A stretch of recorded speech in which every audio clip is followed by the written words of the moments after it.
వేనా ఏంటత్తయ్య గారు? మార్కెట్కి వెళ్ళి అంతసేపు అయింది, ఏం కొన్నావేంటి? మామిడి పళ్ళు అత్తయ్య గారు. మామిడి పళ్ళ కేజీ ఎంతేంటి? 400 అమ్మో 400? ఇంత విడ్డూరం ఎక్కడైనా ఉందా? నా కొడుకు డబ్బంతా ఇలాగా అవగొట్టేస్తుంది. అయ్యో అత్తయ్య గారు, ఈ మామిడి పళ్ళు చాలా టేస్ట్ గా ఉంటాయండి, అందుకే అంత రేటు. ఎంత టేస్ట్ గా ఉన్నా కేజీ 400? ఒక పండు తిన్నాక మీరే చెప్తారు ఎంత రేట్ అయినా పర్వాలేదని. అంత రేటు పెట్టి కొన్న పళ్ళు నేను అసలే తిన్ను. సర్లేండి.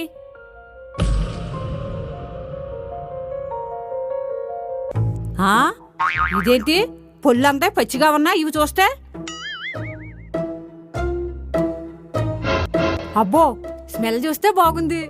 ఒక పండు టేస్ట్ ఎలా ఉందో చూస్తాను. 400 అంట కదా, నేనేమో కోపంలో తిన్నని చెప్పాను. దీని స్మెల్ చూస్తుంటే తినేయాలనిపిస్తుంది నాకు. అవన్నీ పట్టించుకుంటాం ఏంటి? అబ్బా భలేగా ఉంది. వీణ బాగానే తెచ్చింది, చాలా టేస్ట్.